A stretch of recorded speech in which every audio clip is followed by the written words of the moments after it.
Muy buenas noches desde República Dominicana. Primero, antes que nada, agradecer a la doctora Contreras por su presentación, a Vitalis por mantener siempre en el update de farmacología intravenosa asociada a la anestesiología, y al doctor Alberto Muñoz por la genial, eh, digo yo, no invento, sino programa, porque es el mayor curso online de anestesia endovenosa total aplicada a la anestesiología, de la cual nos vamos a beneficiar todos. Así que sin más, comparto pantalla para iniciar la conferencia.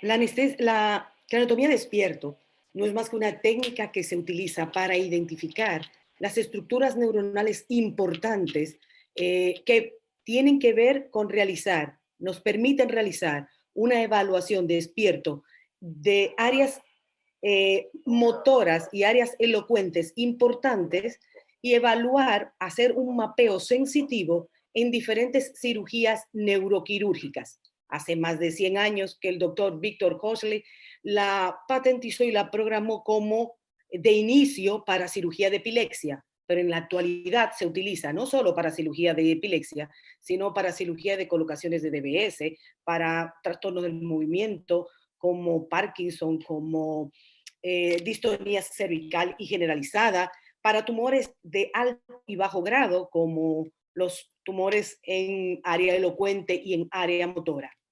Lo primero que declaro es que no tengo ningún conflicto de intereses para la elaboración de esta presentación. Indiscutiblemente que de todas las áreas de neuroanestesia, si hay alguna de ellas que requiere un equipo multidisciplinario, es realizar una craniotomía despierto. Y dentro de esto debe requerirse a un neurofisiólogo, a un neurólogo, el neurocirujano especialista en funcional, que es un neurocirujano funcional, un neuroanestesiólogo que conozca la técnica y los diferentes estados por los que debe de transitar este tipo de craniotomía y estar preparados para las complicaciones, más allá de conocer la fisiología y el metabolismo cerebral y cómo afectan los diferentes medicamentos endovenosos a nivel central. Un neuropsicólogo, y ese es el equipo base para para contener un programa de neurocirugía funcional. El objetivo anestésico siempre va a ser producir analgesia, que el paciente no se mueva, que esté quieto durante las próximas 4 a 5 horas, que no altere la ventilación para que no me hipoventile, produzca vasodilatación, aumente el flujo, aumente la presión intracraneal y el edema cerebral y el cirujano no pueda abordar el tumor o hacer la cirugía de epilepsia o hacer el mapeo. Tener una estabilidad hemodinámica tratando de mantener la autorregulación cerebral, porque si rompemos esta autorregulación cerebral, el flujo va a depender netamente de la tensión arterial y cada vez que suba el flujo sanguíneo cerebral va a aumentar la tensión y cada vez que disminuya, pues también va a disminuir la tensión arterial, va a disminuir el flujo sanguíneo. Así que siempre tenemos que tener el cerebro autorregulado. Que no produzca náuseas y vómitos, los medicamentos que estemos utilizando para que el paciente no me broncoaspire y que encima sea cooperador. Pero ¿cuáles son las indicaciones actuales de este tipo de cirugía? Las cirugías de epilepsia, las cirugías de Parkinson o las cirugías, mejor dicho, de movimientos anormales, en donde tenemos tremor, temblor esencial, Parkinson, epilepsia y las distonías cervicales y generalizadas, entre otras. También se han incluido en la actualidad el Alzheimer, la obesidad, los pacientes con distonía generalizada, como esta niña, los tumores en área o distonías cervicales y los tumores en área elocuente o área motora.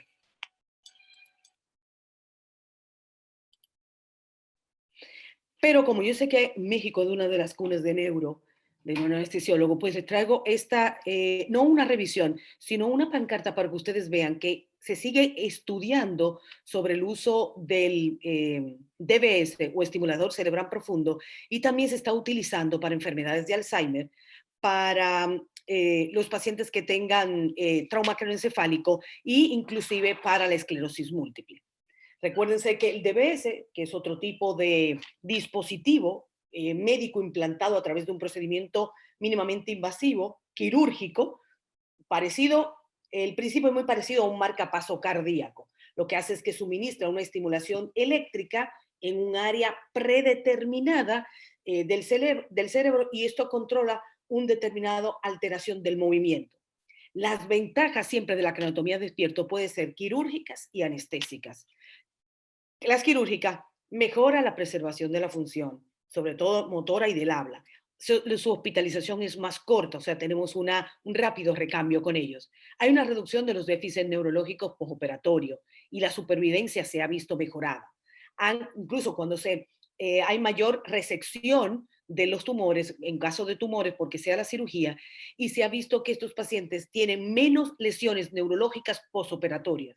Los aspectos anestésicos tienen una menor alteración fisiológica, están estables hemodinámicamente, evitan las alteraciones de la ventilación mecánica siempre y cuando el anestesiólogo sea una persona con experiencia en esta técnica y evita el impacto adverso que ocurre en la inmunidad, sobre todo por la anestesia general.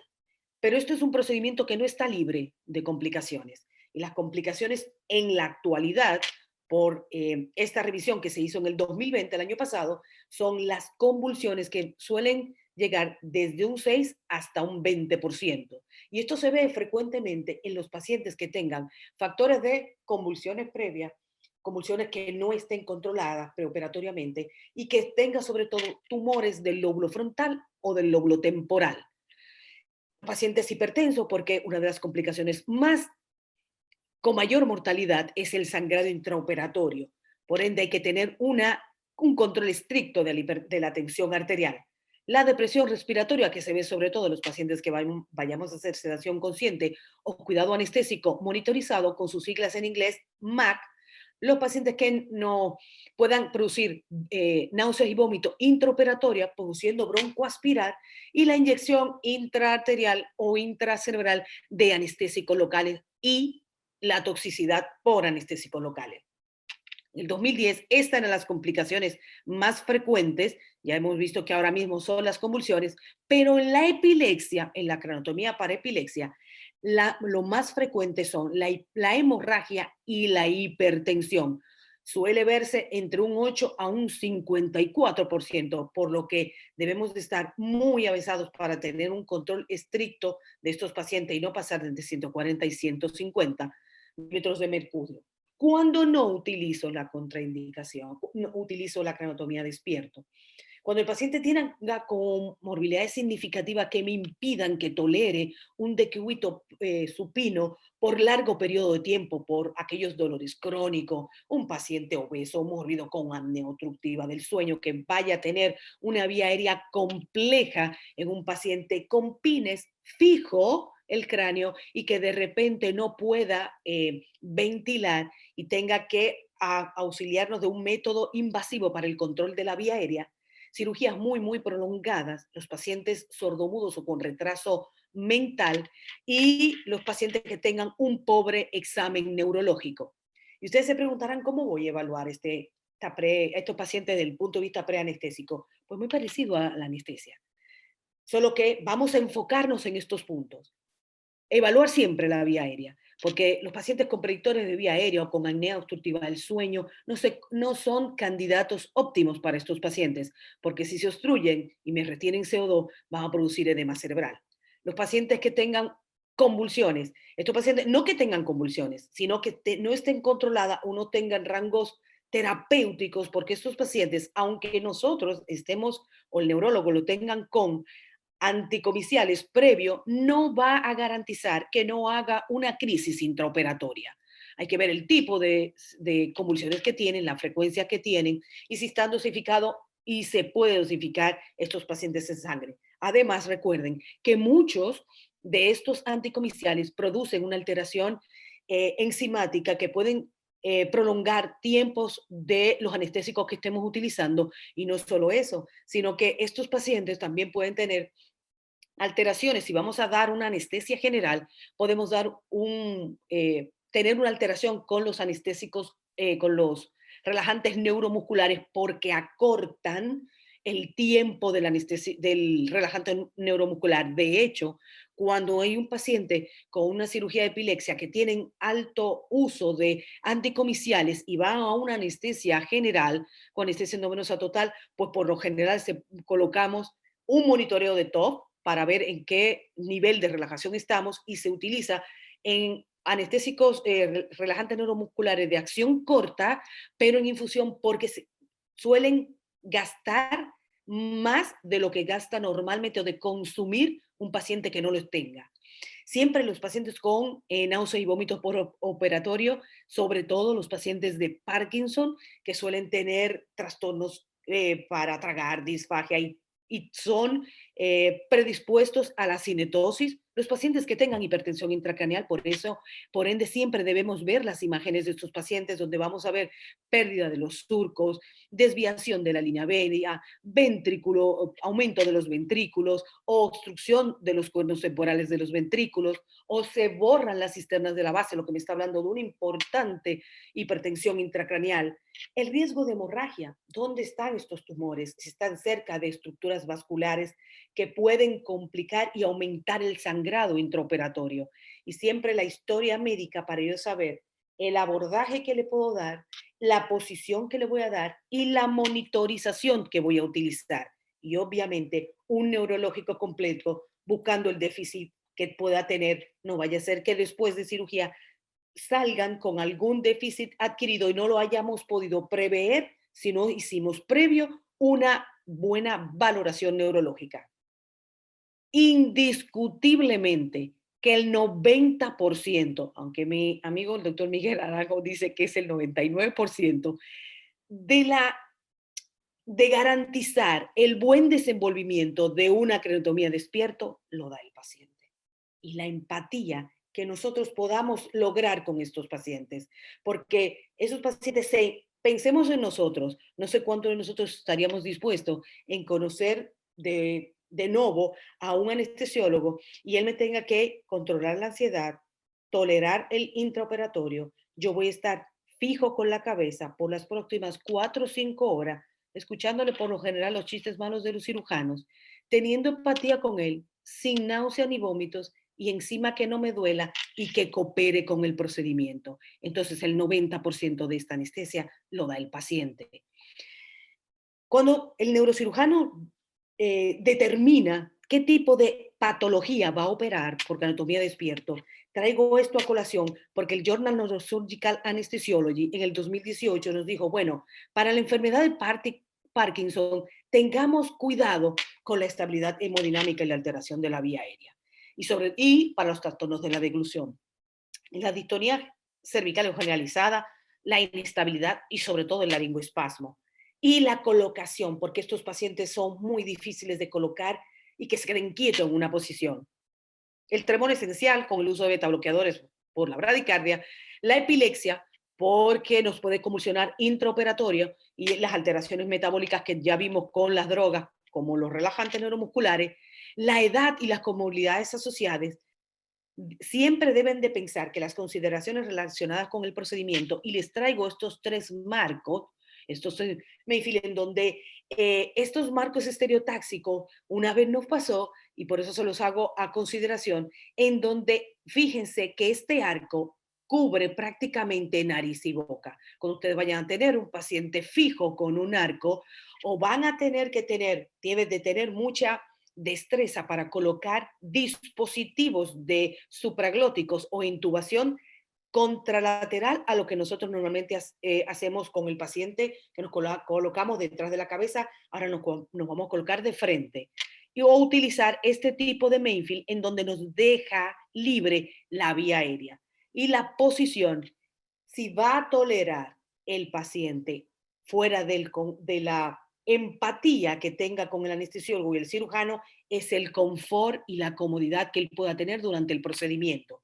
Las complicaciones ya las vimos, y aunque traigo a colación el que obviamente la anestesia ha evolucionado mucho, quiero hacer hincapié en que nosotros tenemos que elegir. Antes no teníamos mucha opción, teníamos un neuroléctrico que luego entró en el black box de la caja, en la caja negra de la FDA, porque producía mucha arritmia, prolongación del QT y probablemente paro. Entonces se sacó de mercado para como neuroléptico. Sin embargo, sigue siendo un excelente antiemético, por lo que está aprobado por la FDA para utilizar el antiemético. Entonces, ¿qué tenemos en la actualidad?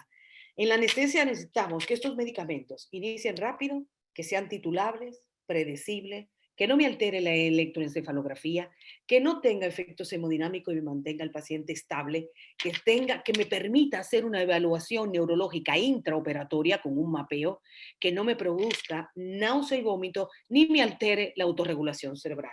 Como ustedes ven, es un poco complejo tener un medicamento que englobe todo esto. De esos medicamentos que tenemos tres: el Propofol, el Remifentanil y la Dexmedeto, que son los tres caballos de batalla que se están utilizando en la actualidad con mayor frecuencia para los pacientes con craneotomía despierto. Y la anestesia que voy a elegir para un paciente con craneotomía despierto es la anestesia multimodal. Ya lo recomendaba la doctora Marusa Naranjo en su artículo que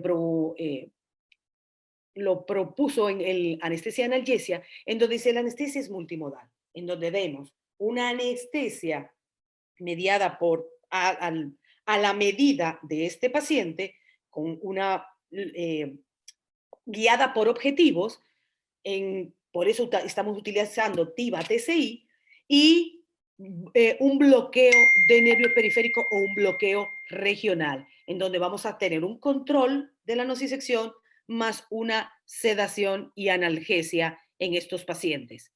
¿Qué técnicas tengo para hacer un paciente despierto? Tengo cuidado anestésico monitorizado, dormido, despierto, dormido, dormido, despierto, sedación consciente y anestesia general. Este es un paciente que tenemos con Parkinson y estaba para hacerse la imagen, para luego hacer eh, se le iba a colocar un DBS, iba a ser el trépano vía neuronavegador. La técnica anestésica que por lo general se utiliza, por ejemplo, para biopsia estereotáxica y para colocación de DBS, es para los bloqueos, es bloqueo de scalpel y cuidado anestésico monitorizado. Cuando tengo un tumor en área elocuente o en área motora, puedo utilizar anestesia general o cuidado anestésico monitorizado o dormido, despierto, dormido o, como le dije, anestesia general. Y los desórdenes de movimiento, por lo general, van con cuidado anestésico monitorizado, dormido, despierto, dormido, que es la técnica actual que se está utilizando más, sedación consciente.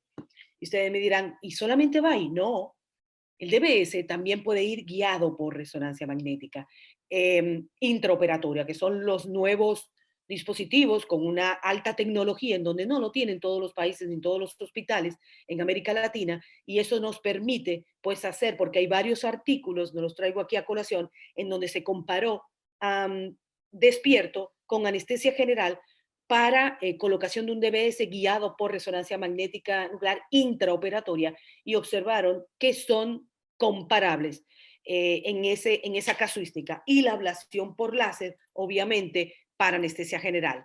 El FUS, el DBS tradicional y la epilepsia con mapeo siempre irá despierto.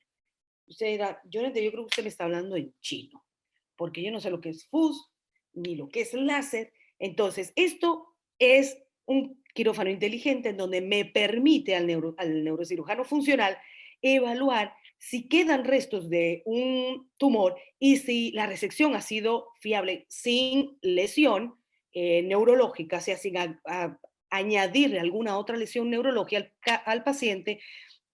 Y más allá de todo eso, es poder identificar dónde está colocado exactamente el electrodo. Este es un DBS colocado por MRI. El FUS no es más que un ultrasonido enfocado que se utiliza en un resonador, se utiliza para producir una lesión, que en este caso una talamotomía, sobre todo para los pacientes con temblor.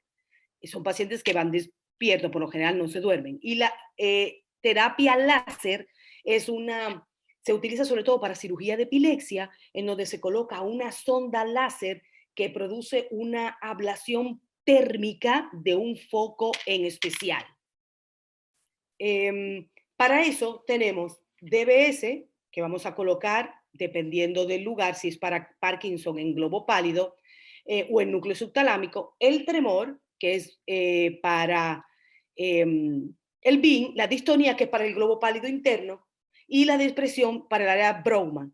Los otros que son el foco ultrasonido, que también es para el BIN, el núcleo intermedio ventral, el núcleo subtalámico, el Parkinson, que sigue siendo para el núcleo subtalámico y el globo pálido, y el láser, que es sobre todo para el área de hipocampo. Entonces, les pido un minuto porque aquí tuvimos un problema de luz.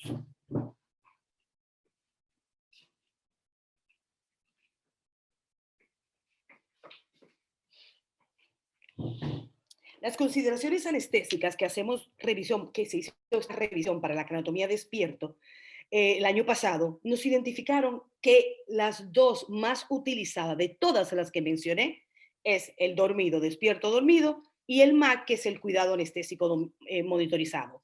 ¿Y cuáles etapas tiene que pasar en cirugía intraoperatoria para yo identificarlo? Primero, un preestablecimiento del despierto, en donde yo preparo al paciente. Un estado en donde, o sea, aquí lo puedo o dormir o bloquear. Aquí en el estado despierto es el paciente que va con un mapeo, con una monitorización neurofisiológica o la recesión del tumor, va despierto, no importa si utilizo anestesia general, cuidado anestésico monitorizado, siempre va despierto, porque esta es la importancia de esta cirugía. Y en el estado ya, después de terminar la recesión del tumor o del mapeo o de la monitorización neurofisiológica, entonces puedo dejarlo despierto o volverlo a dormir. Como les comenté, tengo 3 medicamentos: el Propofol, la dexmedetomidina y el remifentanil. Y de estos,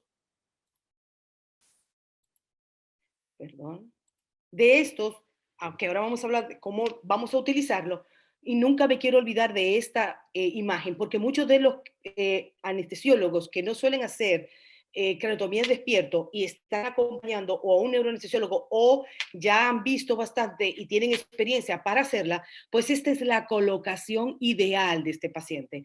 Siempre con la cara visualizando al anestesiólogo.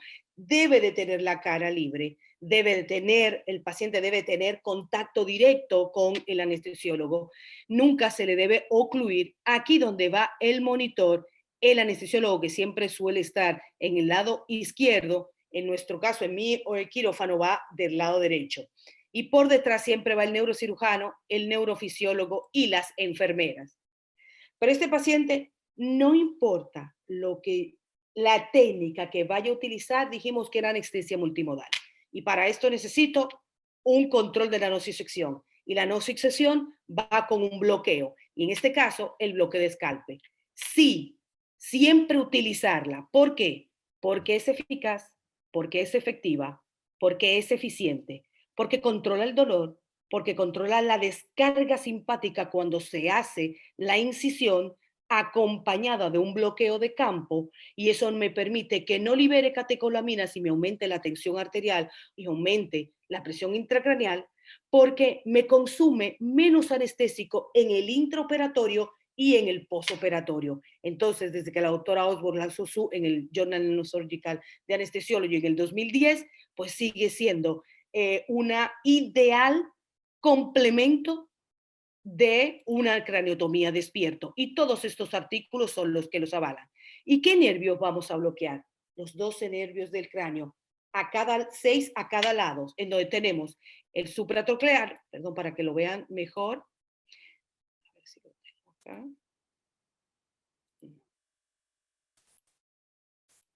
Bueno, tenemos el supratroclear, el supraorbitario, el cigomático temporal, el temporomandibular, el occipital mayor y menor. Anteriormente utilizábamos reparos anatómicos para hacerlo. En la actualidad se recomienda que vaya ecoguiado. ¿Por qué?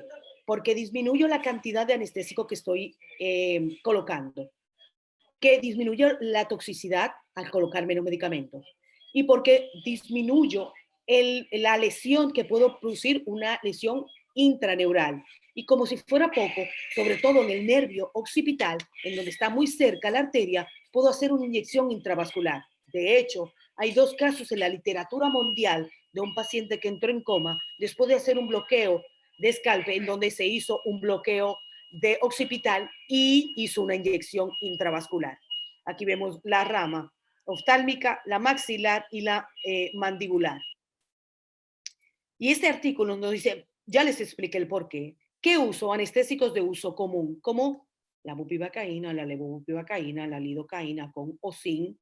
¿Cuándo lo uso? Al inicio del procedimiento. Y todos estos artículos son los que avalan la revisión de Vilota que se publicó en el 2014, siempre teniendo en cuenta la toxicidad, el cuidado de la inyección intraarterial y la lesión nerviosa que se pudiera estar ocasionando.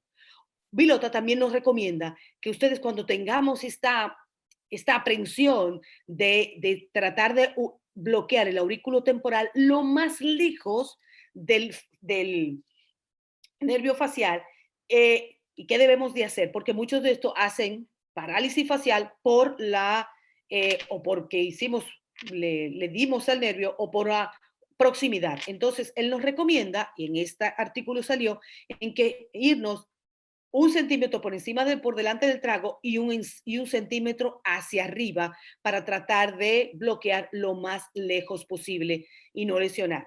Muchos de nosotros creemos que cuando el paciente inicia y le duele, después de hacerle un bloqueo, el bloqueo está mal dado. Y hay que tener en cuenta que esta revisión que hizo el World Neurosurgery en el 2014 nos dice, no, espérense, la dura madre está inervada y duele. Y el neurocirujano es un deber, el funcional, de conocer los nervios que inervan la dura madre en las diferentes áreas anatómicas del cerebro para que éstas sean bloqueadas, no con una inyección, sino con cotones de algodón o de Sugicel que vienen empapados de anestésico local sin epinefrina, que pueden disminuir ese dolor. El conocimiento de estas áreas donde los nervios que inervan la dura madre son importantes a la hora de operar a este tipo de paciente. Así que no piensen que siempre que el paciente le duele, sobre todo cuando vayan a dura, es porque el bloqueo de escalpe esté mal dado. ¿Con qué lo vamos a monitorizar? Pues hemos avanzado. Antes decíamos, bueno, vamos a utilizar el escala de Ramsey. Mi objetivo es tener un 2-3, orientado, cooperador, tranquilo, que me responda a órdenes verbales.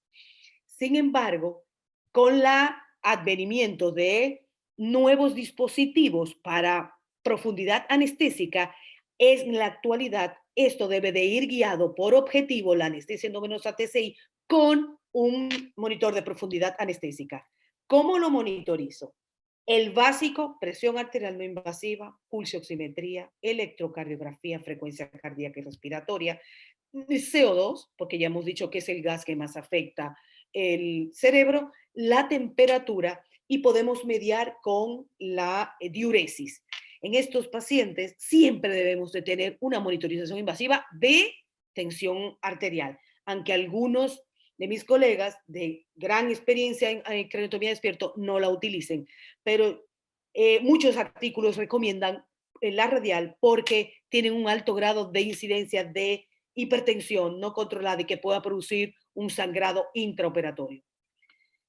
Ustedes pueden utilizar el NANI, el CONOS, el BIS, el SETLINE, el que ustedes quieran. La idea es que tenemos que tener electroencefalografía procesada para tener una idea de la profundidad anestésica donde estemos utilizando TIVA TCI, que es controlada por un objetivo, Total Control Infusion.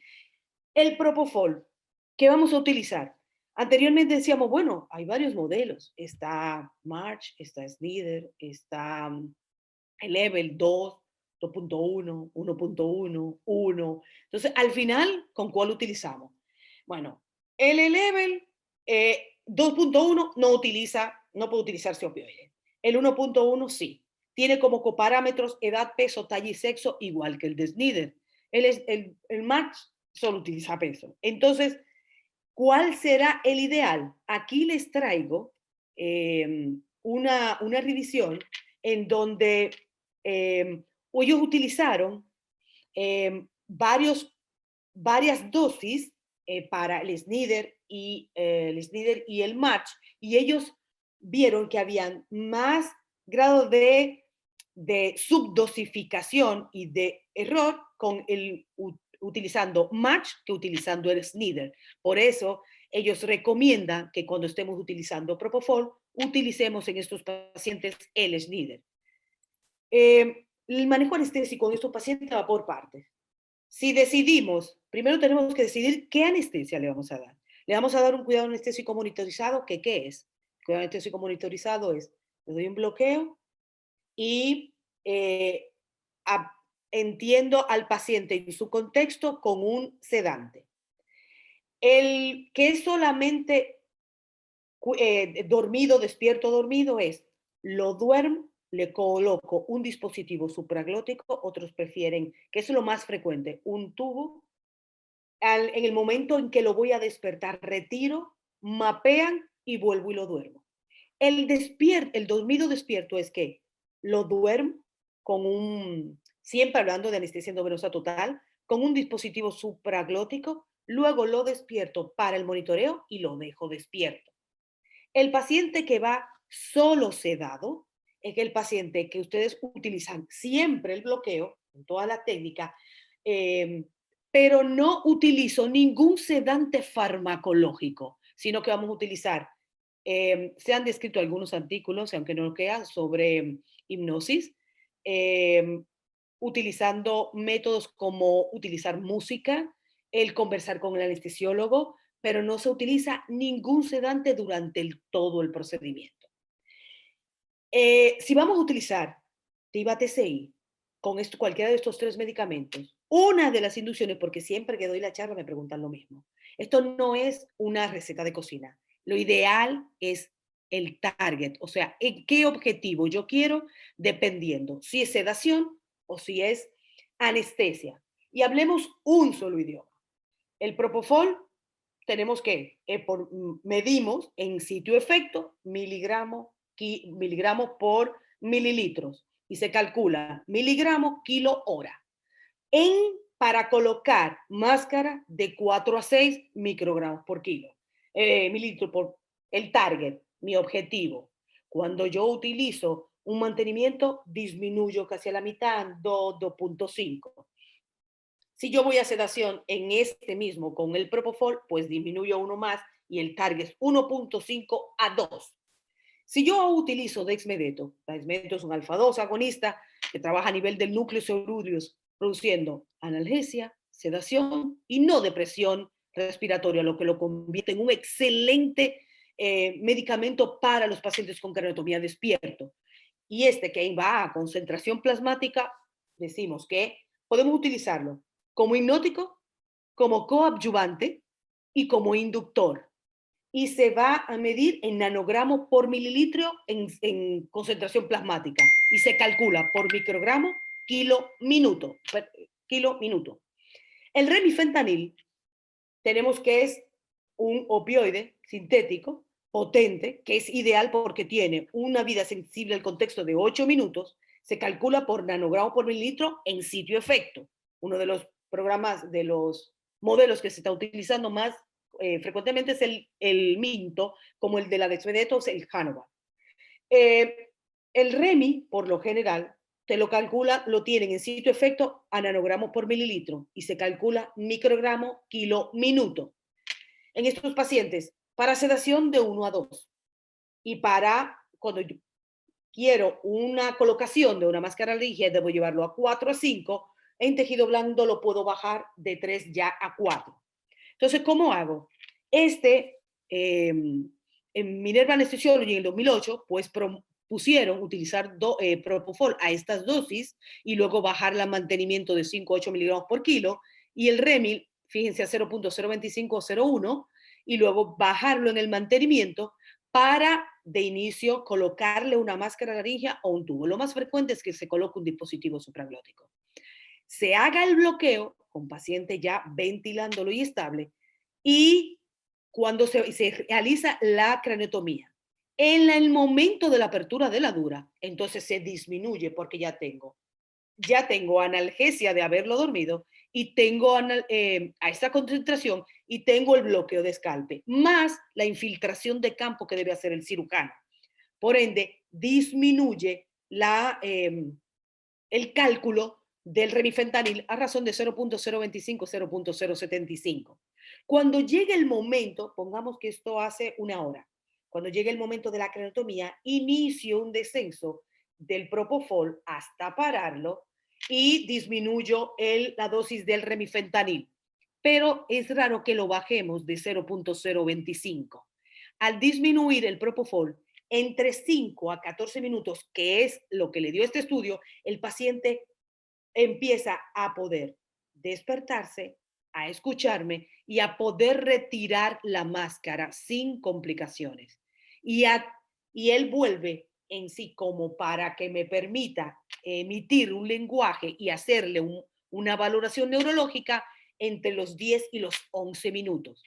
Hago el mapeo completo o la estimulación la monitorización neurofisiológica del paciente con un Reming 0.05, 0.03 microgramos por kilo, que es lo único que le voy a colocar en el caso que voy a utilizar Propo y Remi.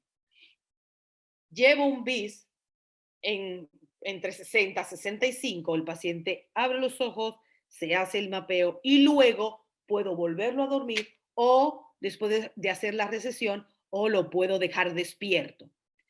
Otra de las opciones es contar, estos son los grados de BIS que le dio a Piccioni en este artículo y a Vilota para decir, el BIS, cuando yo estoy preparando, por lo general está en 87 y 97. La crenotomía que se correlacionó. La crenotomía ya yo lo llevo entre 45 y 60 porque el paciente está en plan. Y luego llevo un mapeo para aumentar el BIS, paciente se despierte, esté sedado, tranquilo, me permita extubar o retirar el dispositivo, me aperture los ojos entre 67 y 70 y yo puedo hacer y hablar, hacerle un neurológico, obedecer entre 68 y 90 y luego decido si lo duermo o no.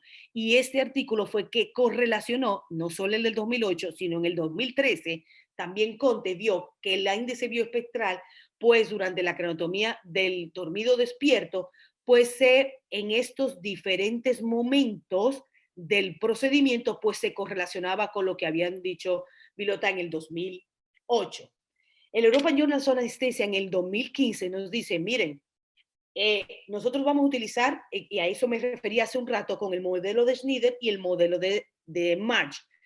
Ellos vieron que había un error de predicción con el uso, por ejemplo, del Propofol para utilizar a nivel plasmático, utilizando los modelos de March, que es el de Schneider, y estas cajas de rojas, que son Schneider, y los azules son, rojas son March y los azules son Schneider, lo que nos indicaban eran los percentiles entre 25 y 75 con barras de error, por lo que concluyen diciendo que para utilizar un modelo PKPD en los pacientes con Propofol para despierto, pues ellos abogan por el uso del propuesto para el uso del modelo de Schneider. Este otro artículo que fue en el 2018 nos dice que los pacientes que tuvieron casi 80 pacientes, ASA 1 y ASA 2, y entre 18 y 60 pacientes hicieron ok, vamos a utilizar anestesia utilizando March y Schneider como modelo para Propo en TCI y utilicemos y comparémoslo con el efecto de la dexmedeto como inductor. Acuérdense que los pacientes para inducción hay que llegar a 2 a 3 nanogramos por mililitro. Y empezaban con 1.1 kilogramos por kilo y luego, dependiendo de la anestesia con DCI, iniciaban con remifentanil. Y llegaban a un target de 2, empezaba, luego la inducción de anestesia, el March, el grupo March, tenía una concentración plasmática de 2 y el de Schneider de 2, pero ellos concluyeron, porque ellos decían, bueno, ¿qué pasa? Nosotros comparamos en despierto el March y Schneider para Propo, pero vamos a ver si mejoramos el approach con March y demos dexmedeto previo. Y ellos vieron que si utilizaban dexmedeto como coinductor con el remifentanil y el propofol siempre guiado por TCI, el requisito de la concentración para la inducción iba a resultar en un tiempo más corto en el Schneider que el March. O sea, iba a utilizar menos dosis y va a ser más rápido, sobre todo mejor en el de Schneider. Si vemos que estamos utilizando con la dexmedeto, que ha venido a revolucionar sobre todo el cuidado anestésico monitorizado, que es donde más se utiliza, aunque ya veremos que uno de nuestros invitados nos dirá cómo yo también utilizo mucho los 3 medicamentos que son el propo, el remi y la dexmedeto en craniotomía despierto. Era que este artículo nos ve, que fue un artículo original, nos dice, el paciente dormido despierto reduce la desmedetomidina, reduce las complicaciones, mantiene más hemodinámicamente estable el paciente y están menos excitados. ¿Y por qué vamos a utilizar TIVA-T6? Porque uno de los importantes parámetros en estos pacientes es mantener la autorregulación cerebral, controlar la presión intracraneal y que no me aumente el flujo sanguíneo cerebral. Y esto lo voy a conseguir siempre con todos los endovenosos, exceptuando la ketamina, en donde sí es cierto que me baja la presión y me baja el flujo sanguíneo, pero me mantiene la presión de perfusión elevada, me disminuye el consumo de oxígeno, que es lo que también quiero, y me disminuye la presión intracraneal. No así los halogenados, en donde sí disminuye el consumo, sí disminuye la presión de perfusión cerebral, aumenta el flujo y me aumenta la presión intracraneal, sobre todo por vasodilatación. Entonces, si de todas esas, de todo lo que hemos comentado, seguimos teniendo el propo, el remi y la dexmedeto como los 3 caballos de batalla para el uso de estos pacientes. Si ustedes creen que aún utilizando esto no hay complicaciones, pues sí. En Plus One, en el 2016, dijeron, ya vemos todas las complicaciones que hay, pero no mencionamos que hay una disfunción neurológica, llega hasta un 17%, y que hay una falla de la craniotomía despierto, en donde casi a un 4% debemos de manejarlo, o sea, de convertir de anestesia despierto, o sea, de craniotomía despierto a anestesia general. Y con esto doy paso al primer invitado de la noche, un querido amigo portugués, anestesiólogo de la universidad, egresado de la Universidad de Porto en Portugal, director de investigación del Instituto de Anestesiología del Clinic de Abu Dhabi, por eso no lo tenemos presente, board de dirección del Eurosiva, miembro del Advisor International Board del Euroneuro, uno de sus campos de expertise, por lo cual nos une el amor no solamente a la monitorización perioperatoria con electroencefalografía procesada, sino a la craniotomía despierto. Y tenemos al doctor Lobo con su opinión sobre la craniotomía despierto, porque él practica mucho el dormido despierto dormido. Hola, buenas noches. Vos hablo de Abu Dhabi y es un placer, un honor estar aquí con vosotros por unos minutitos y con mi amiga Gisela Llorente, con quien compartimos muchos buenísimos momentos y muchas gracias para ella por me invitar a participar en este evento, dar mi opinión y solo lamento por mi español y por no estar en directo con vosotros, pero con la diferencia de horario sería imposible. Bien, mi idea sobre anestesia para craniotomía, para brain tumor, para resección de tumores cerebrales con el paciente despierto. La resumimos en este editorial hace algunos años, publicado en el British Journal of Anesthesia, y la idea es que todo puede ser distinto en la fase de craniotomía, abertura del cráneo, de resección del tumor y después para encerramiento de la craniotomía. O podremos tener al paciente en esta fase inicial y después en la última con anestesia general, con una sedación más profunda, manejar la vía aérea con un tubo endotraqueal, con una mascarilla laringea o solo con nasal trumpets o solo con una sedación muy ligera, no sedación y una utilización de anestesia local. Y lo mismo puede pasar después para el cierre de la cirugía.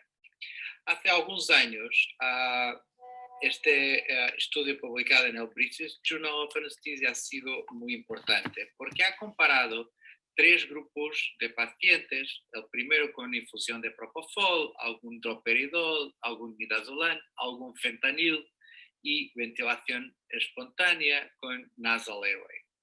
Y después, infusión de propofol, fentanil, mascarilla laríngea y ventilación espontánea. Y un grupo 3 con TCI de propofol, remifentanil no con TCI, pero con infusión manual, manteniendo una dosis baja durante la fase de resección del tumor y una mascarilla laríngea con ventilación controlada.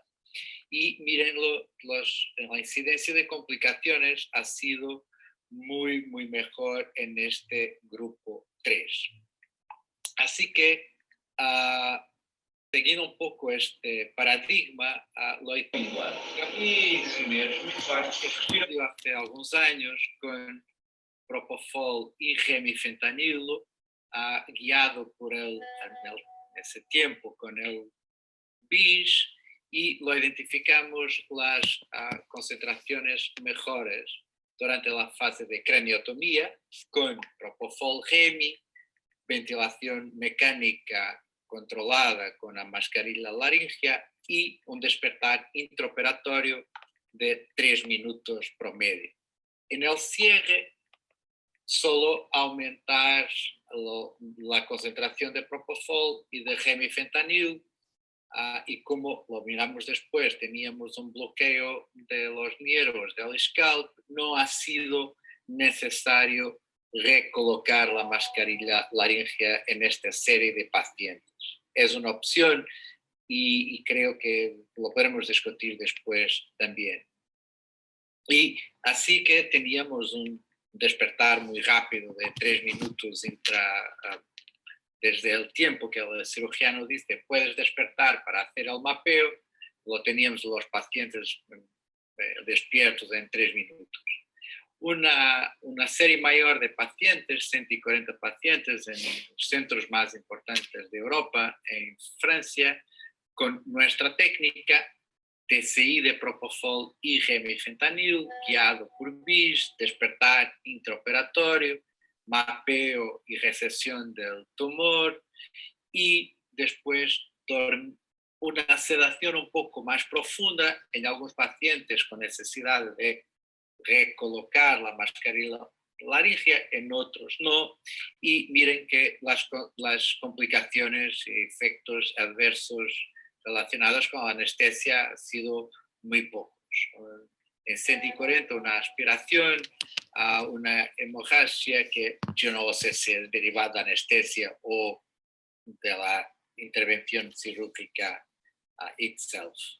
Con el tiempo lo empezamos a guiarnos, no por el número BIS, pero más por el electroencefalograma crudo, el ROIG, y por su procesamiento espectral.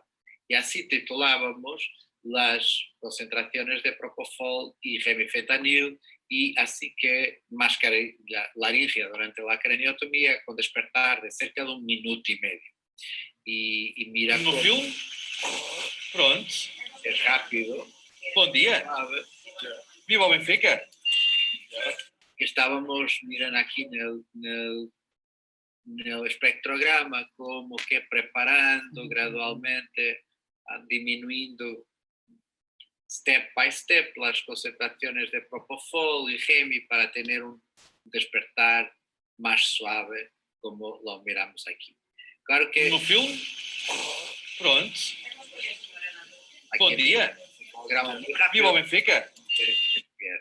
Claro que es esencial hacer el bloqueo selectivo de los nervios del scalp, que nos dan una antinocicepción muy, muy buena. Y así que es esta la técnica que yo encuentro con más soporte en la literatura, en que en la fase de craniotomía, anestesia general con una mascarilla laringea y ventilación controlada, bloqueo de iscal con monitoreo del electroencefalograma con una buena análisis espectral, nos preparamos para el paciente despertar, recesión del tumor y mapeo cortical con siempre que el paciente necesite alguna dosis muy bajas de gemifentanilo, un nanograma por mililitro de effect site, un micrograma por mililitro de target de propofol, si el paciente necesita de algún confort,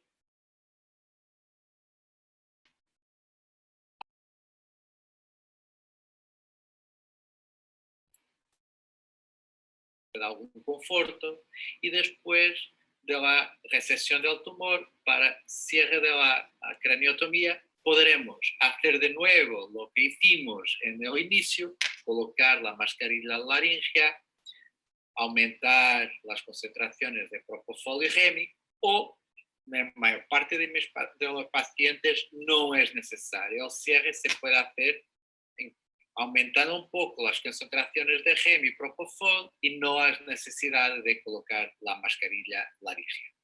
Bueno, así que ha sido mi placer hablaros en este ratito. Si tiene alguna cuestión, me puede escribir para mí a correo. Tendré todo gusto en discutir con nosotros.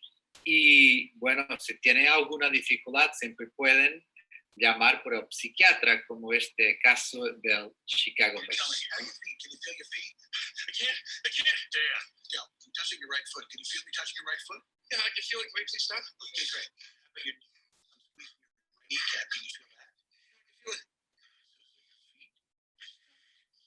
Bueno, muchas gracias y ha sido un placer hablaros. Hasta luego.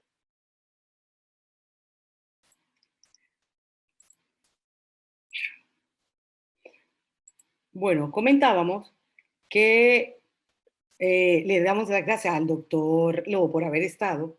Y siempre lo comento porque, siempre lo invito porque él es un amante de la neurocirugía funcional, digo, de la craniotomía despierto, y que a diferencia de él, yo no utilizo tanto el dormido despierto dormido.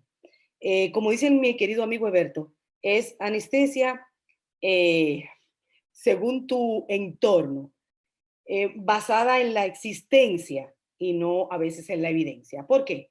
Porque cuando yo me formé, pues teníamos el dormido despierto dormido o el dormido despierto.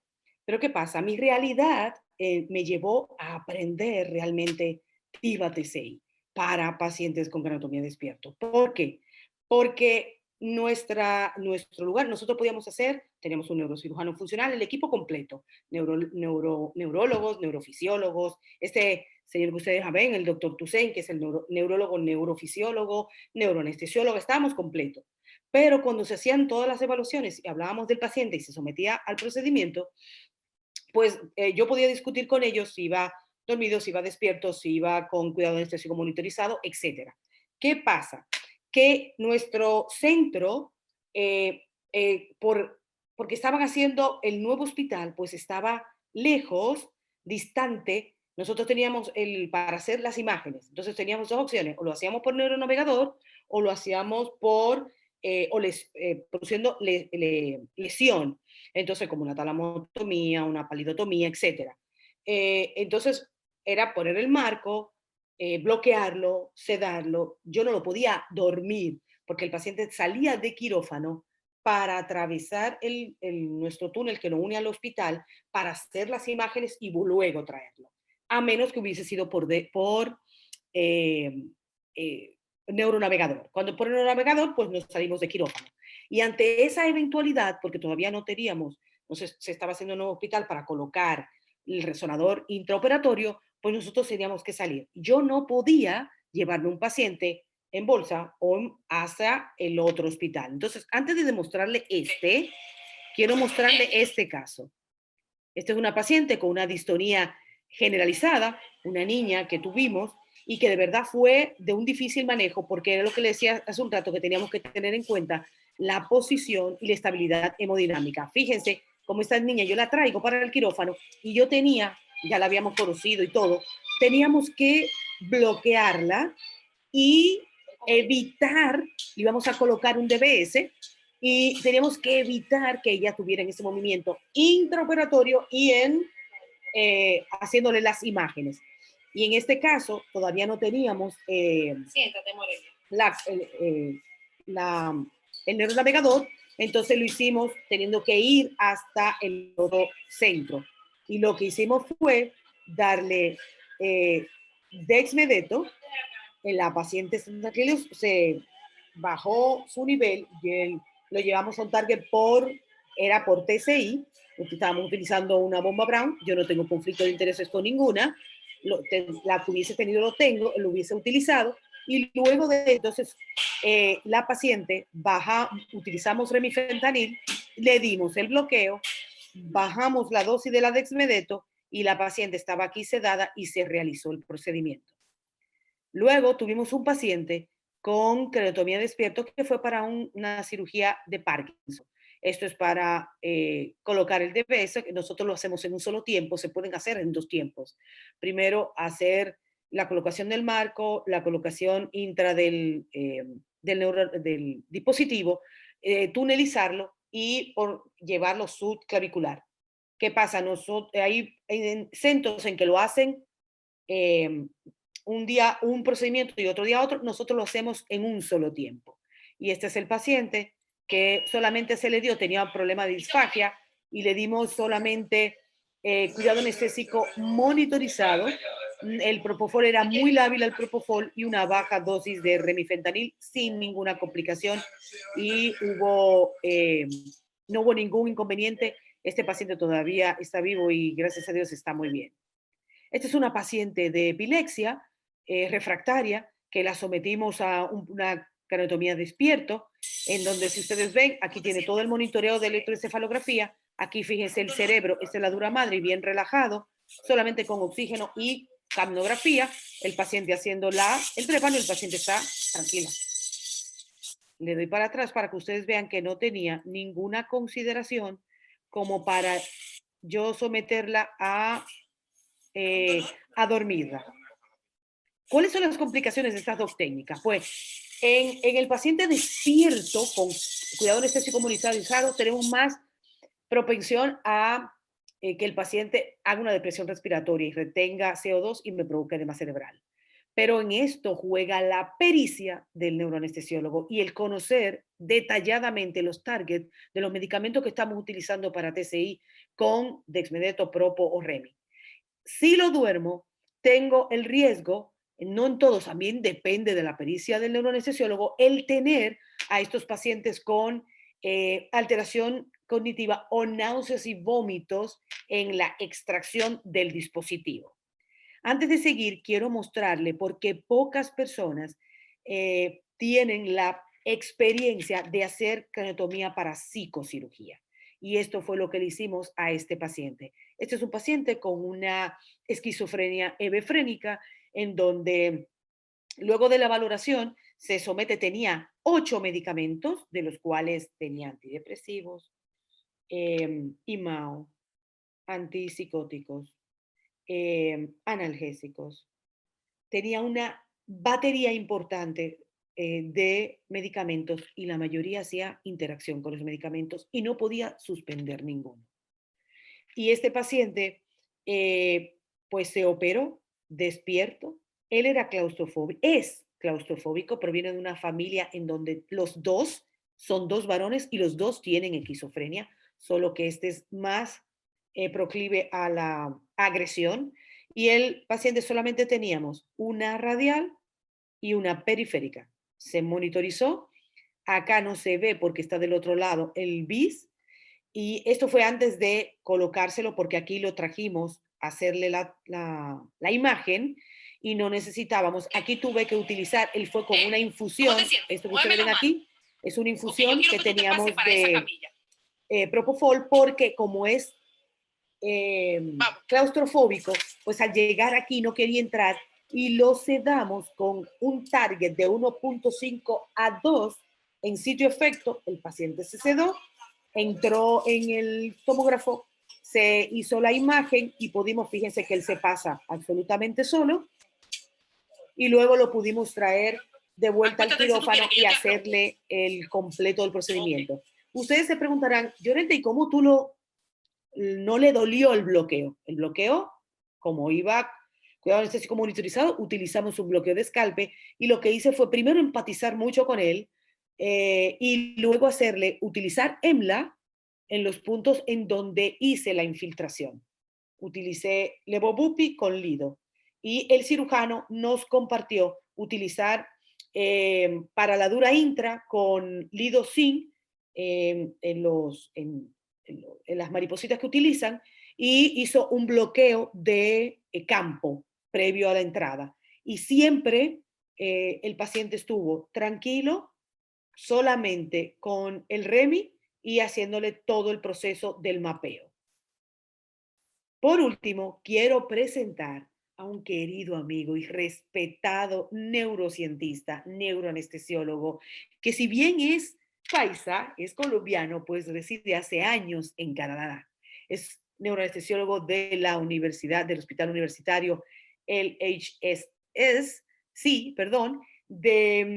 trabaja en el Centro de Ciencias de la Salud de London y es profesor asociado del Western University. Además, es uno de los creadores del Latin Neuro.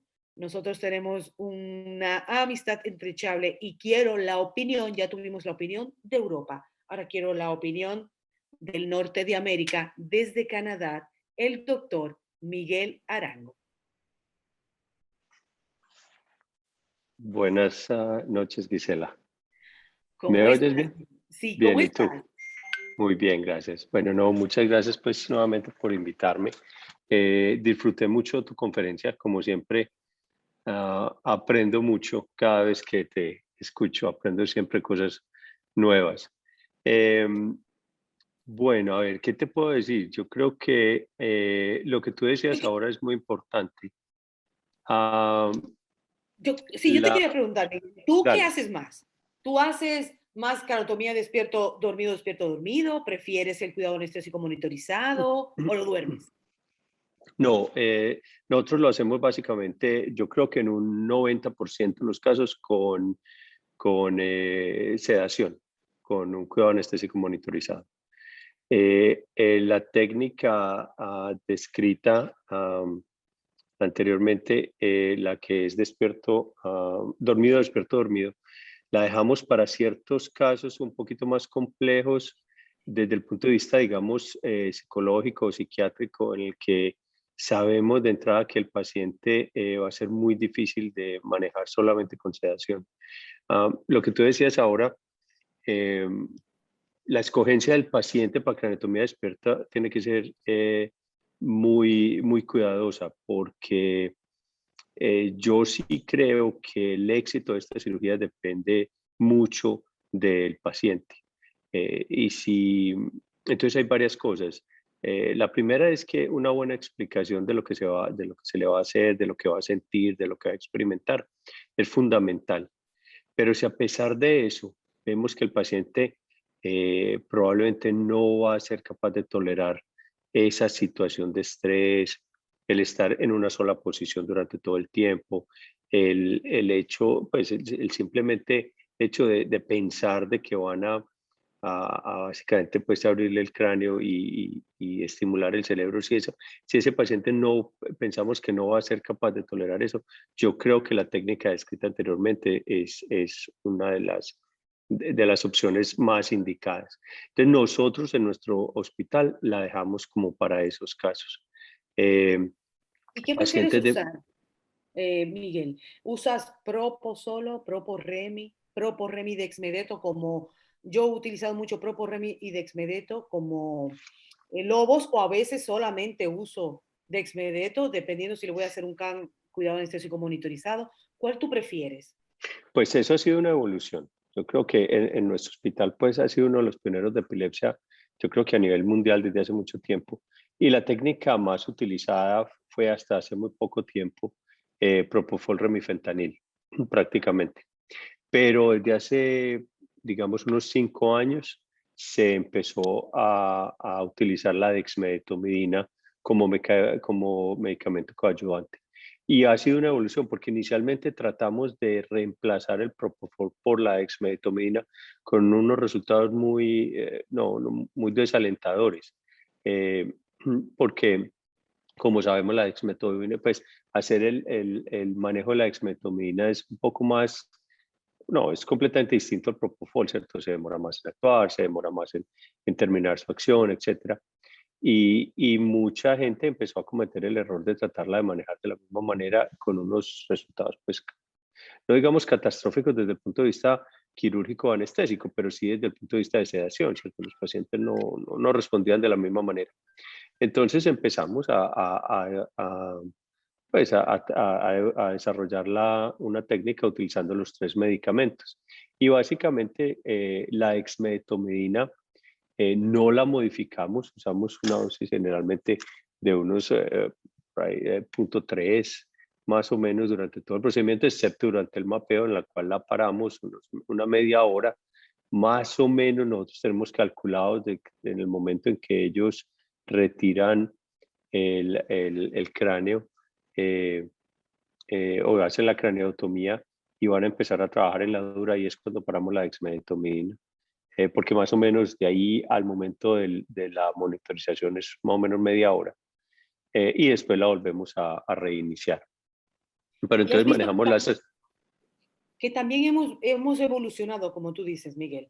Antes, bueno, que era Propo y Remi, ahora, bueno, Dexmedeto la podemos usar sola o podemos bajar los targets y decir, bueno, utilizo Propo, Remi y Dexmedeto. Así nos pasó con la monitorización. Antes, bueno, pues lo veíamos, después utilizábamos cada vez, decía, bueno, necesitamos un 2-3 de Ramsey que me coopere, que esté tranquilo, que no tenga dolor, le puedo hacer un neurológico y ahora están todo un panel completo de monitores de profundidad anestésica.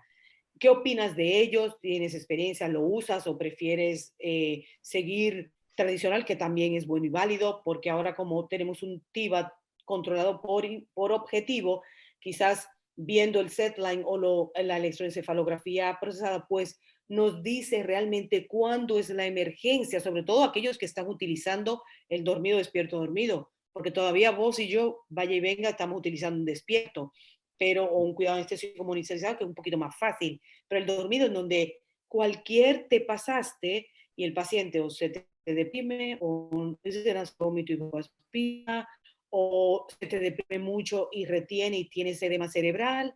Entonces, ¿qué opinas de la monitorización?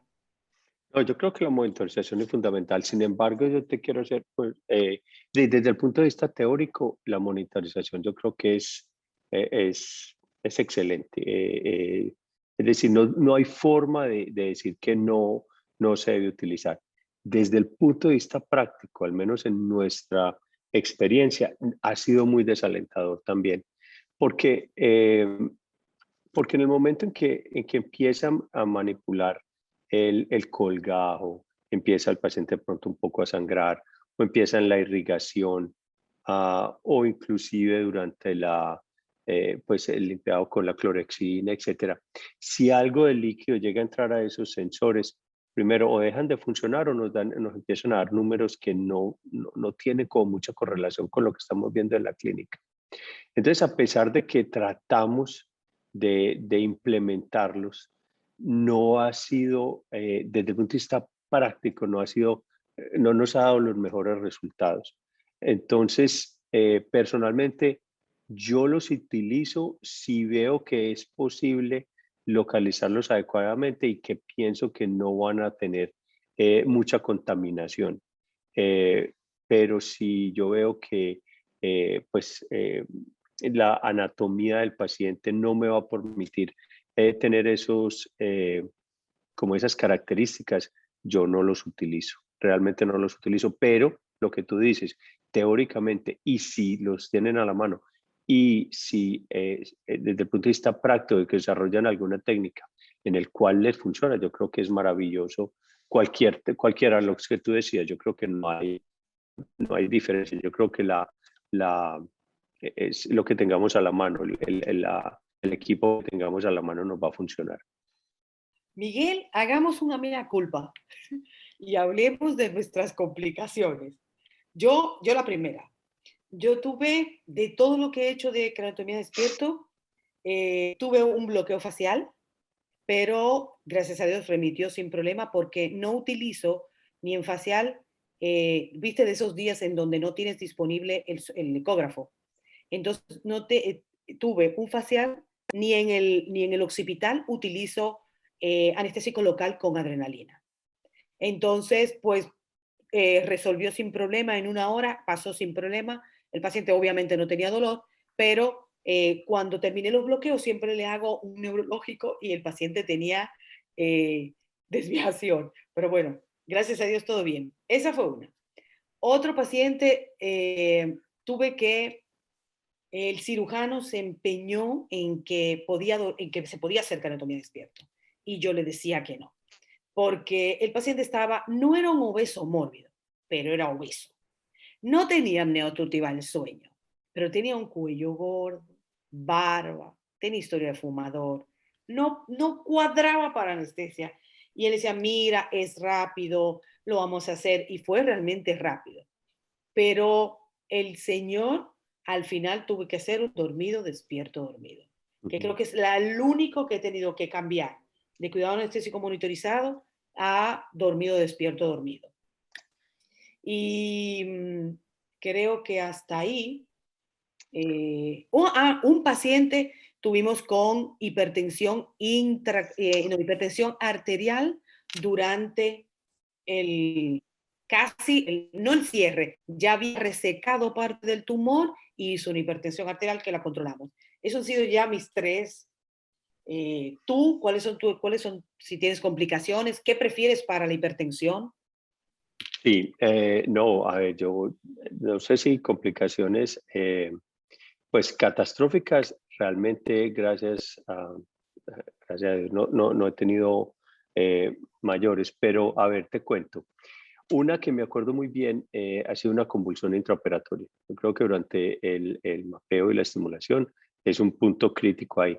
Tuve una complicación tónico-clónica generalizada intraoperatoria con tan mala suerte, y a partir de ahí yo cambio un poquitico una cosa que les voy a contar.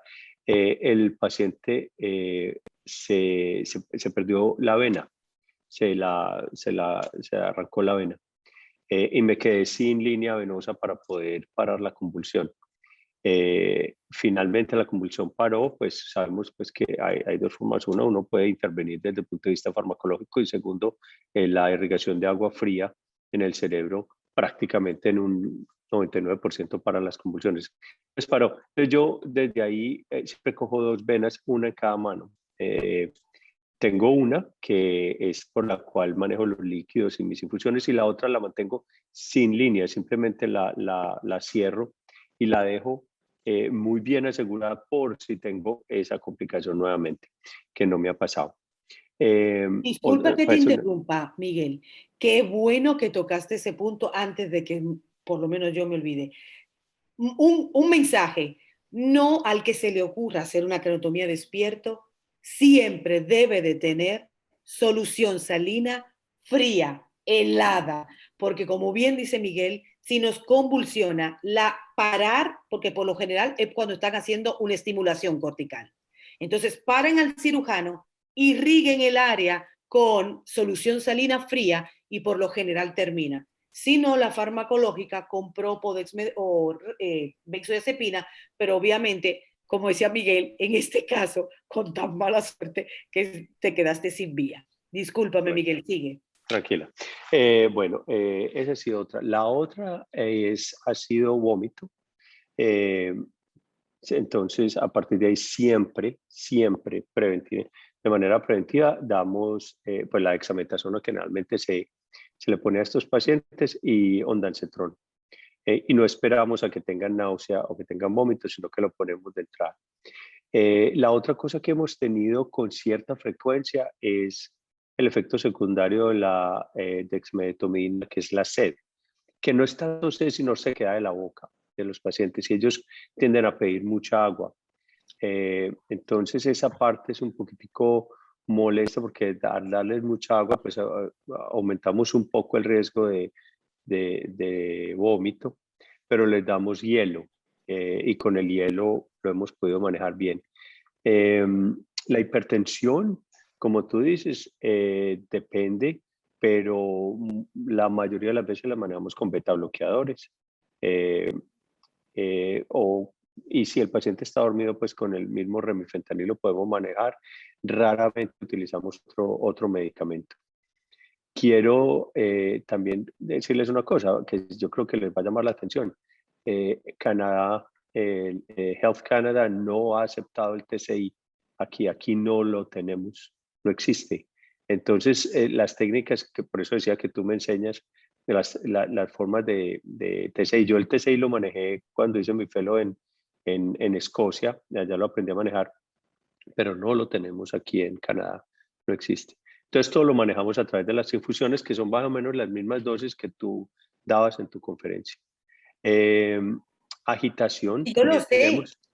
lo sé, Miguel. Lo que pasa es que esa es una de las cosas por la que más te traje, porque tenemos prácticamente las mismas dosis y aún no teniendo TCI, sigues utilizando anestesia endovenosa para este tipo de paciente con todos los beneficios que vos y yo sabemos de que me disminuye la presión intracraneal, hay menos edema, el paciente está más tranquilo, menos alteración neurocognitiva. O sea que aún así, sin tener el TCI, puedes llevar Sí, a estos pacientes claro, con un despierto.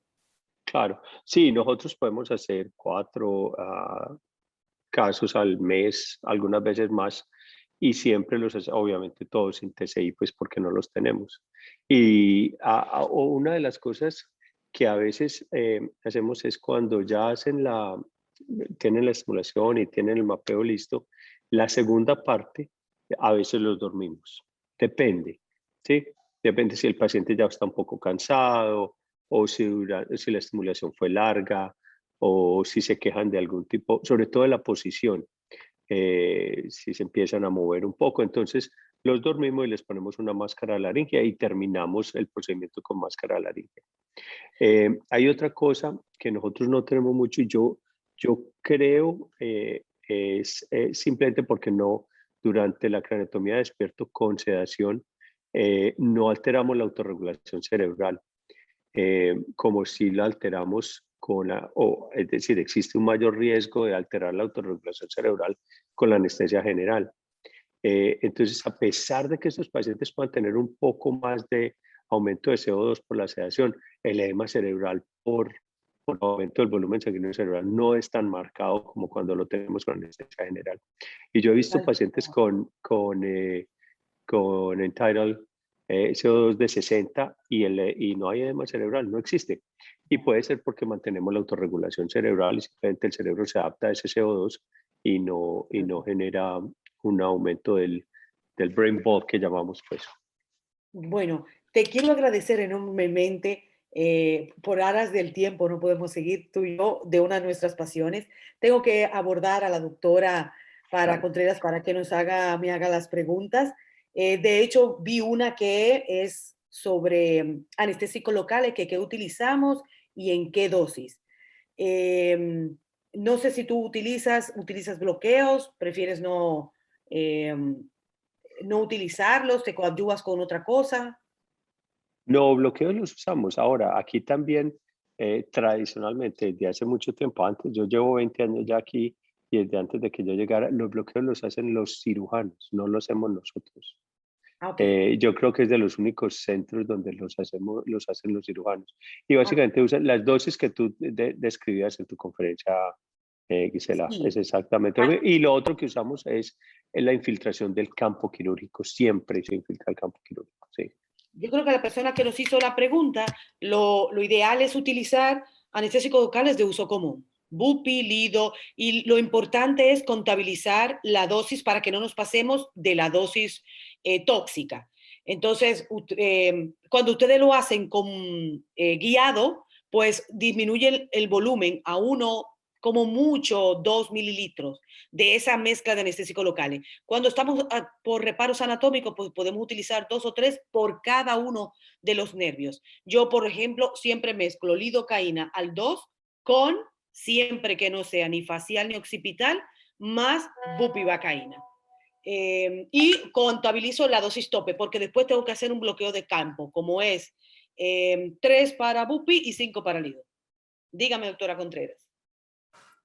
Perfecto, doctora. Bueno, pues vamos a darle lectura más o menos a la misma pregunta que ya estaba usted comentando. Es de la doctora Anaí Salinas, desde Panamá. Dice, ¿cómo hacen el bloqueo con PADS para dura madre? ¿Qué concentración y qué anestésicos locales utilizan? ¿Y por cuánto tiempo se deja? Bien, excelente pregunta. Están utilizando anestésico local sin epinefrina, que hasta ahora yo he visto en los estudios, solo es lidocaína al 2, y yo lo que hago es que la diluyo y la hago al 1. También hago el conteo de esa lidocaína que vamos a utilizar y la meto dentro de todo el grupo. Es lo primero que hago, contabilizar según el peso todos los anestésicos locales, y después ese al 2% lo llevo al 1, sin epinefrina, con solución salina, y esos PAP se empapan, esas chichiguas se empapan y se colocan entre 3 a 4, a veces 5 minutos en la dura. Inmediatamente el paciente lo refiere que ya no tiene esa molestia, lo esperamos, o a veces antes de abrirlo, mi cirujano lo coloca el parche y no tenemos ningún problema cuando vaya a abrir la dura.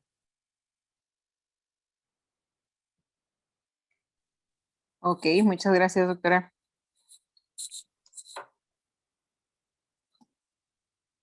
Continuamos con la siguiente pregunta, doctor Muñoz. No te oímos, Eberto.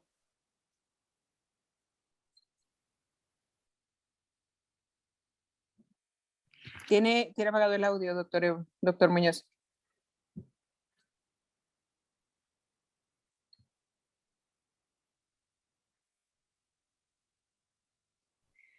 En lo que Hola. el doctor no...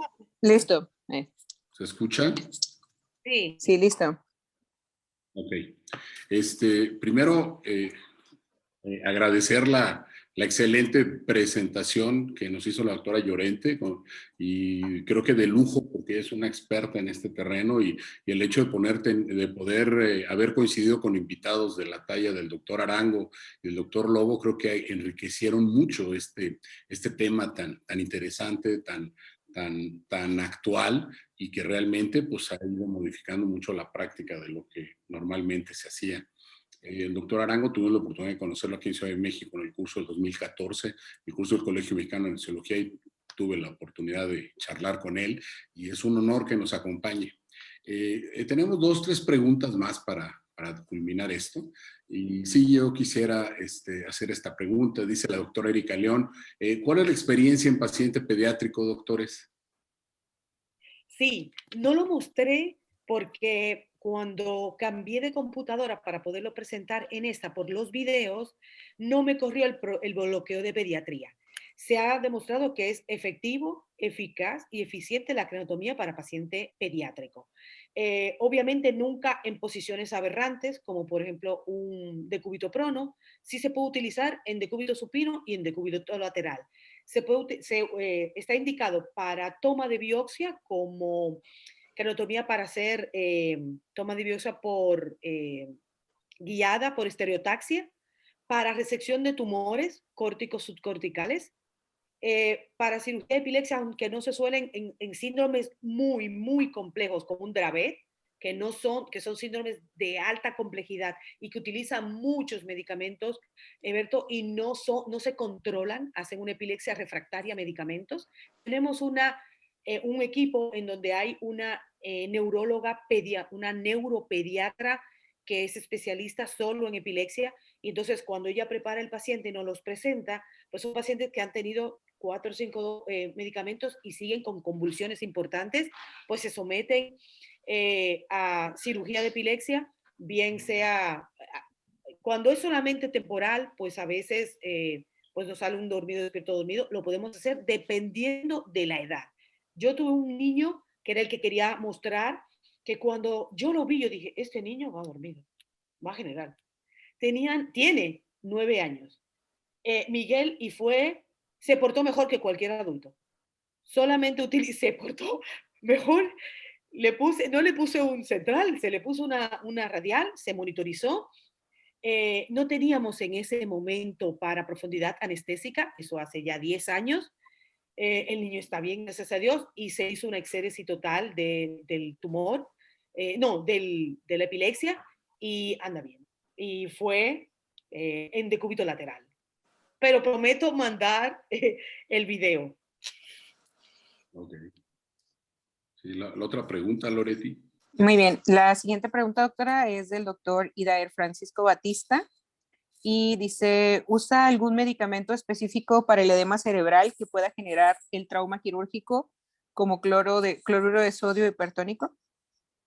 Excelente pregunta. Para los pacientes de craneotomía despierto, lo tratamos igual, depende, si es un tumor, un glioblastoma, un tumor de bajo grado, siempre tenemos que ver las imágenes, porque tenemos que saber en qué parte de la curva de Monro-Kelly está, qué grado de hipertensión intracraneal nosotros tenemos, si hay desviación de la línea media, si hay obstrucción de estructuras importantes, si hay oclusión de las cisternas o de los ventrículos. Entonces, siempre, primero, esteroides. Los esteroides se ponen 24 horas antes, los esteroides como la dexametasona, porque es donde se ha demostrado no intraoperatorio. O sea, intraoperatorio tú vas con la dosis según cada 6 o cada 8 horas que le toque, pero no el utilizar una dosis intraoperatorio aislado tiene el efecto antiedema que nosotros estamos buscando. Y siempre nos acompañamos de una adecuada posición en donde, si es posible, de la hemodinamia, elevar el torso y la cabeza entre 30 y 35 grados, que el paciente, aún con los pines, no fleje la cabeza y me obstruya las yugulares para el drenaje.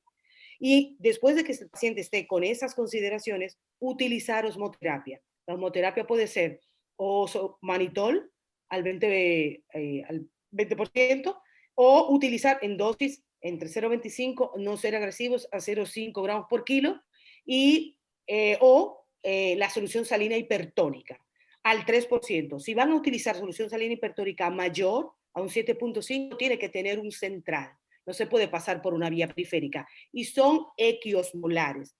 No el hecho de que el target de estos pacientes es tener una osmolaridad y un sodio dependiendo de lo que yo use. El manitol es un azúcar no medible. Entonces yo no puedo medir cómo está el manitol a menos que utilice un osmómetro.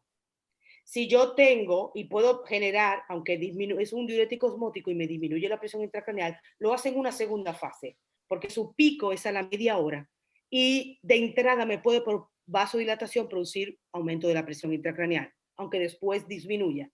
Y la solución salina hipertónica al 3, que es equiosmolar al manitol al 20, se puede utilizar vía periférica, me disminuye más la presión intracraneal que el manitol y por más tiempo, y lo puedo medir, porque eso es cloruro y sodio. Entonces, si yo hago osmolaridad, con la fórmula de la osmolaridad, midiendo glicemia, sodio, potasio y BUN, me debe dar un target no mayor de 340. Y si es sodio, ustedes saben que el sodio va de 135 a 145, no más de 150. Ese es mi límite. Okay. Arango, ¿tienes alguna opinión? No, no, excelente, sí. Yo creo que lo que tú dices es muy importante, que solución salina hipertónica al 3 por línea periférica, más del 3, ojalá una línea central. Y yo también prefiero la solución salina hipertónica al manitol, aunque el manitol ha pasado la prueba del tiempo. Pues yo creo que en teoría la solución salina hipertónica funciona mucho mejor, pero el manitol ha pasado la prueba del tiempo y funciona muy bien también. Y si no la tenemos, el manitol está muy bien. Yo quiero hacer una cosa, en el monitoreo yo creo que la línea arterial es súper importante, Gisela, ahorita estabas medio hablando de eso. Yo creo que craneotomía despierto es craneotomía y como tal necesita una línea arterial. Ok. Hay otras preguntas aquí. Hay una de parte del doctor Octavio Morales, dice: buenas noches, felicitaciones. Aparte de la dexmedetomidina, ¿utilizan otro adyuvante como lidocaína o sulfato de magnesio? Gracias y saludos. No. Okay. No tengo ninguna revisión o metaanálisis sobre eso, y eso es algo importante, Eberto. Nosotros tenemos experiencia con los pacientes de queratomía despierto, pero no hay un protocolo, no hay una guía que me diga, por ejemplo, una guía como de Samba que sacó para náuseas y vómitos operatorios y te diga, pues estas son las dosis, estos son los factores de riesgos. No, yo no puedo estratificar a estos pacientes. No hay una guía o protocolo a nivel mundial que me diga cuáles son los medicamentos. Hay una tendencia a, no tengo yo experiencia utilizando, ni he visto ninguno, nada escrito que es contraindicado para utilizar sulfato de magnesio, conociendo los efectos beneficiosos de ambos en los pacientes con queratomía despierto. No así para columna, por ejemplo. Ok. La siguiente pregunta, Sí, hay otra pregunta de la doctora Estefanía Barrientos. Dice, buenas noches. ¿Qué tipo de analgesia posoperatoria utilizan? Mira, cuando utilizamos Remi y Dexmedeto, o la Dexmedeto, y el bloqueo, el rango de dolor, es lo que le decía, el rango de dolor baja a un nivel leve.